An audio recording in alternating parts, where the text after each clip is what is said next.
Good afternoon, everyone. I'm Keith Johnson from AmTote. Some of you in this room may know me well. To you, I ask that you keep the heckling and catcalls till the end of my presentation. Some of you don't know me so well or don't know me at all. I hope to fix that by the end of tonight. First of all, let me say it's certainly a pleasure and a privilege to be here leading into such a glorious weekend. The last time I was actually at a European Pari-Mutuel conference was way back in 2005. As I was preparing to come for this trip, I was quite shocked that it was that long ago. Time's flying. Dating myself a little bit, and some of you in this room were here, so I'm dating you as well. And coincidentally, I was here, I was invited to an EAP at the time, meeting in support of a committee that was looking into increasing global commingling. The good news is, well, first of all, we're talking about tote communications protocols.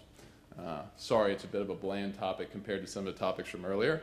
There will be no fancy videos or anything like that, but hopefully I've got a little bit of momentum from our esteemed CEO panel that hit on this topic in the question and answer period about the importance of commingling. The good news is, since the time that I was here last, we've been doing a lot of work together as an industry. It truly is an ongoing success story.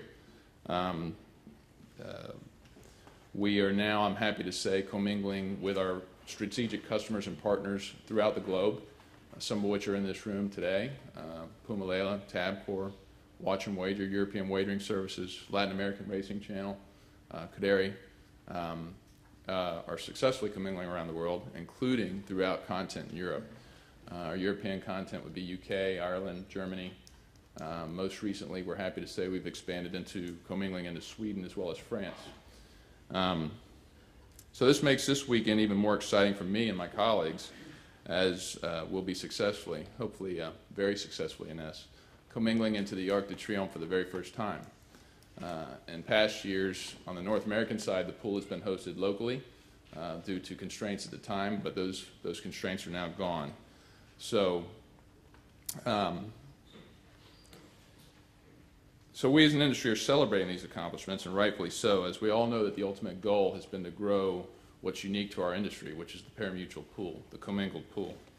And I'll just echo what I believe both Paul Cross and Dave Hazlitt said in Tucson at the symposium last year. Size does matter, and bigger is better, and we're getting there.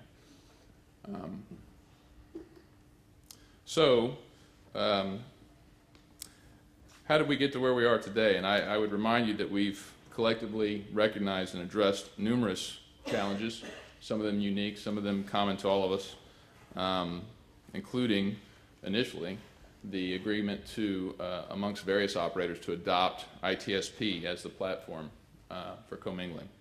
Not a perfect protocol, but certainly one that's proven capable.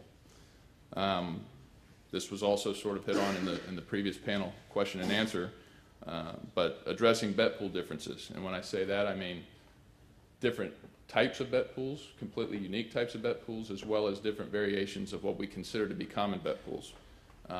It's easier said than done, because those differences can be significant. In some cases, net pool pricing, where we can allow the various guests to take different takeout rates and still commingle into the same pool. Handling different currencies, as well as the conversions of those currencies.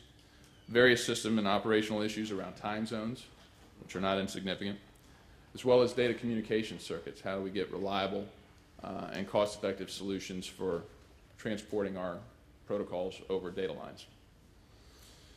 Those are just to name a few from Tote's limited perspective. I know there's many more challenges that have gone into the global commingling effort among the industry. And I would say that these challenges were met with an initial premise of identifying where we were similar as opposed to where we were far apart. AmTote, for its part, remains proud to have played a leadership and a support role in these collective efforts. And we remain eager to work with all operators, guests, and hosts alike as we strive to improve the protocol to be as all-inclusive as possible. So besides the challenges that we face between tote systems on how we share pools. Admittedly, we had growing pains within the system, certainly within our system, and I'm sure within the other operator systems as well, on how we handle the new landscape of a globally commingling world. These challenges included dramatically increased system resources that were required to add all these daily events and wagering pools. We've seen exponential increases in the capacities that are required by the system to support this. Combining that with things such as fractional pools and higher levels of precision, that's been an exponential increase in the amount of space that's required to store these events. The support for the multiple currencies and being able to convert them across events. The ability to support the simultaneous pari-mutuel dividend calculation models that differ amongst the operators. Again, same pool type, but maybe a handful of different ways of calculating dividends, what we call our rules engines, so that we could support them simultaneously. So the same system that was betting on a place pool that may have a set of rules in the U.S. would have a separate set of rules in Europe or in the individual countries within Europe. And then finally, and perhaps most importantly, is movement towards a 24-hour round-the-clock wagering operation. As we're creating and building hubs with our partners that are betting on content around the world, we have to enable those hubs to bet nearly around the clock. As Rian, I think, referenced in the question and answer period, we're now operating towards a 23-hour, 59-minute, and 10-second model. So it's not quite 20 seconds down, it's 50. But it's nearly around the clock. So that, that's not only a wagering challenge, but that's also a reporting challenge. I'm sure if he's in here somewhere, Dennis Burbeck is cringing somewhere from PGI because he is literally on the tip of that spear with us as we speak, as we work through those.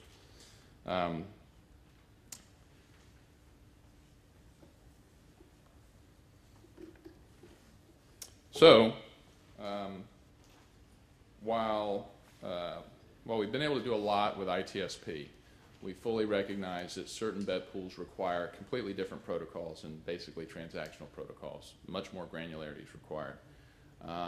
These pools would include PMU's Kinti Plus, hope I pronounced that okay this time, Swedish V75, UK Totes Scoop 6, as well as some of the pools from Hong Kong Jockey Club, including the Triple Trio that we would very much like to add to the offering. So for AmTote's part, we've developed what we call our Foreign Systems Gateway, which is basically a platform that allows us to communicate to various external host systems that are separate from our system, whether they be wagering hosts, whether they be financial institutions or otherwise. And I'm quite pleased to announce today that we've now successfully, fully from the tote through the Foreign System Gateway to the PMU's test system, completed round-trip wagers on the Kinti Plus. So we're quite excited about that. We look to get it into production within the next 6 weeks or so. And we look forward now to aggressively adding the next bet types to the Foreign System Gateway, which we plan to be the V75, UK Toad Scoop 6, and then others to follow. So again, I feel like I'm here this weekend in large part to celebrate these collective accomplishments. But we should make no mistake, our efforts to globally commingle are still in their infancy. I believe that's actually a very positive statement, but with that position remain additional challenges, and maybe the same challenges that we must continue to address aggressively and to the best of our ability as a group. So those challenges typically, from our perspective, include the continued differences among bet pool offerings and calculation modes, increasing business pressures to add new and innovative bet types across jurisdictions and do it more rapidly. So, try to add a new bet type. Let's do it within a year. Let's do it in half of that time. As well as the increased support for the associated data and settlement reporting processes amongst the operators. So as we move forward and we participate more with one another, especially as we move to the 24-hour tote operating model, we have to learn how to provide effective reporting and data to both the guest and host operators so that they can settle across those across operating days, which may be different.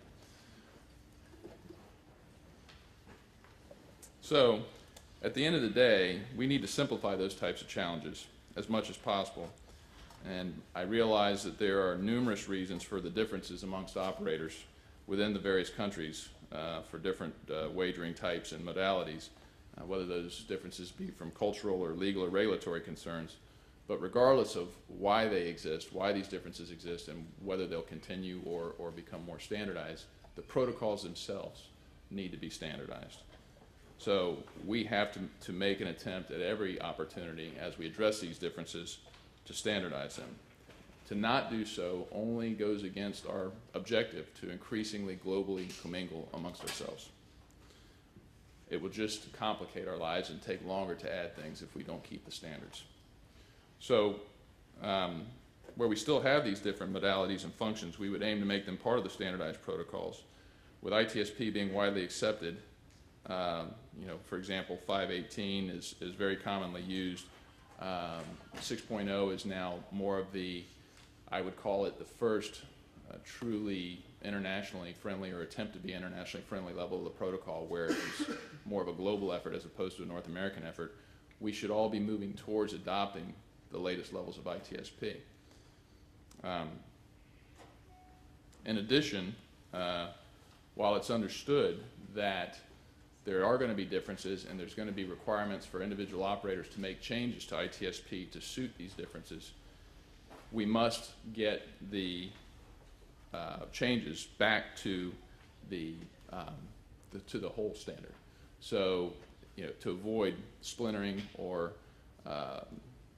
branching of the protocol in a permanent fashion. So, if we do implement changes, which are inevitable, and we see them out there today, they should be brought back to the ITSP form and made into the standard so that we do have a real standard moving forward. Because after all, if you have a standard protocol that gets branched and does not become part of the whole, you no longer really have a standard.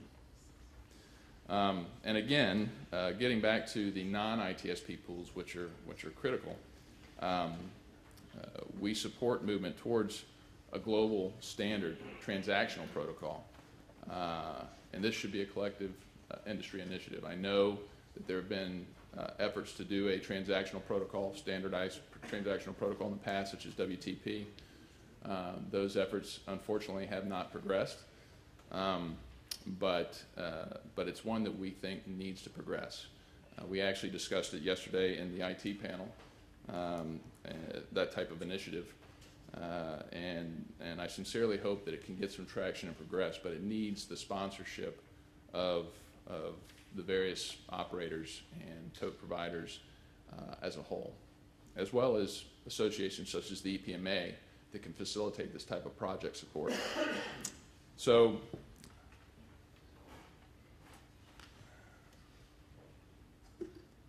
all of that said, from AmTote's perspective, we remain eager to work alongside our fellow tote technology supplier companies as well as our strategic customers and partners and industry associations such as the EPMA. The ability to grow the commingled pools is in all of our best interests and requires this level of ongoing cooperation and commitment. One of my favorite sayings of late, and I think particularly appropriate today in the pari-mutuel industry, is we are all in this together. So thank you for your time. Look forward to a fun and celebratory weekend with all of my colleagues here in Paris.